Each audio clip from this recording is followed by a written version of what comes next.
One of the lessons from the past year has to be the utter unpredictability of events. If 5 or 10 years ago we were warned that COVID-19 was on the way, what would we do? We would make the drastic changes necessary to avoid the turmoil and suffering of the last year. It is not an exaggeration to say we are in a similar place today. We know the science, we know climate change is happening, we know that without proper action it will have devastating impacts on society and the economy. We know. This could be the most significant piece of legislation this Dáil will pass. It has the potential to establish a clear and fair framework to make the changes necessary to protect our society and economy, or it can equally contain fudges that will damn future generations to severe consequences. Speaking before the Climate Action Committee in October, Dr. Anya Ryle, co-director of UCC Centre of Law and the Environment, said we must deliver robust, workable climate legislation that supports a just transition and protects human rights.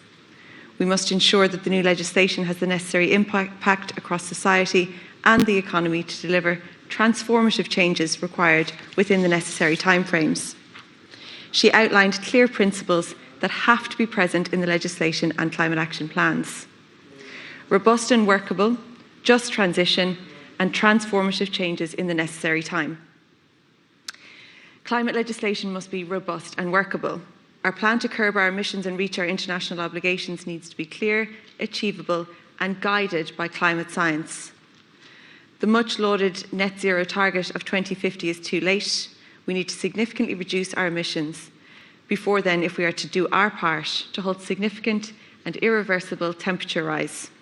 What is the actual plan to achieve this? Our current approach is failing and failing badly. The government's 2019 transition statement states that our target for 2020 was an emission reduction of 20% below their 2005 value. Instead, it was in the range of 5 to 6%. Successive governments have been kicking the can down the road, passing the buck on to the next minister. We are operating on borrowed time which we are taking from future generations. Last year, the Supreme Court ruling in the climate case found that the government failed to specify credible measures for addressing climate change. Part of the finding is the need for each climate action plan to have clear targets. The public are entitled to know how the current government, not the next government or the next, how the current government will actually implement emission reductions and other measures within its lifespan. Climate law experts have expressed concern over the target for 2030, Section 6A5 of the bill, as lacking in legal certainty. There needs to be a legal minimum interim target that establishes the basis for an average 7% reduction in emissions. Otherwise, the reductions will just be rolled over from year to year, with responsibility being passed from this government to the next. If this bill is all it claims to be, then any such ambiguities need to be removed. This legislation has to have robust and workable commitments that demand plans which will meet annual targets in a transparent and accountable manner. The climate legislation must be just. A just transition must be at the heart of climate legislation. We need a leave no one behind approach. I welcome the inclusion of references to just transition in the bill, but the definition of climate justice is much too loose, and policies proposed and opposed so far by this government do not indicate a willingness to pursue this bill or any kind of progressive change.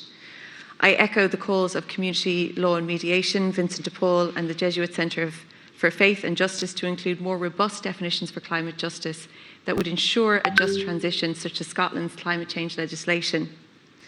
We cannot allow the burden of climate change, of climate action, doing so to fall on the shoulders of those least responsible for the crisis. Climate action needs to be based in workers' rights, healthcare, housing and transport. We also have to live up to our responsibilities to the people of the Global South, who are already enduring some of the most extreme climatic changes. The part we can play is obviously not as big as much larger countries, but it is not any less significant. All countries, all communities are being called upon to do their bit to avert the climate crisis. The Irish people know this, and the Irish people want this.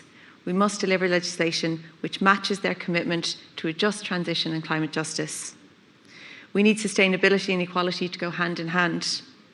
Social and environmental policies are not contradictory. They can and should be complementary. We need progressive and ambitious measures to support low-income households and rural areas, and most importantly, we need joined-up thinking. A carbon tax is a necessary tool to reduce emissions, but it will only work if there are alternatives in place. Poor public transport in rural areas and a lack of active travel infrastructure means people have no choice but to use cars. It does not matter how expensive petrol or diesel is, they will still need cars. Without alternatives, carbon taxes are merely punitive and help build up resentment and anti-climatic science rhetoric. A just transition recognises the supports needed for families and communities, but it also holds polluters to account. The majority of global emissions comes from large corporations, especially fossil fuel companies. We need a tax regime that targets them rather than ordinary people. The third, climate legislation must have transformative changes in the necessary time. Climate action requires systematic change in behaviour, change in the way we do business, and change in the way the economy works. We have a choice to be proactive and lead the way in a green economy, or stick to a business-as-usual model with some greenwashing, which will inevitably lead to irreparable damage and job loss. Climate action has to be understood and pursued as a necessity and an opportunity. Too often members of this House and even ministers present this as a cliff edge for farmers and fishing communities. As a farmer and a scientist, this is incredibly disappointing. Farmers and fishing communities need to be treated with respect and not fed these platitudes. The way we farm is shaped directly by Department of Agriculture policies. Deputies tirelessly defending farmers when it is not their fault only serves to reinforce a false narrative that has been created, that it is farmers' fault somehow or other, a narrative that supports a policy that does not support the vast majority of farmers. We need climate science-informed approaches that support all farms, not just the big players, and values practices which enhance the landscape and generate sustainable produce. The same is true of fishing. Many small-scale fishermen and women can feel as though the government is working against them rather than fighting for them.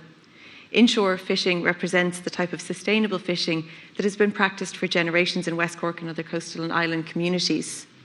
We need transformational change, plans that outline how we can guarantee that there is a viable future for small farms and fishing communities in Ireland, especially family farms and those small family fishing communities. Regrettably, the environmental pillar's recent withdrawal from the 2030 Agri-Food Strategy Committee reveals that the government remains committed to a business-as-usual approach. The pillar highlighted that vested interests were prioritised from the establishment of this committee, rather than the development of agricultural policy which can cut pollution and emissions while ensuring a just transition for farmers.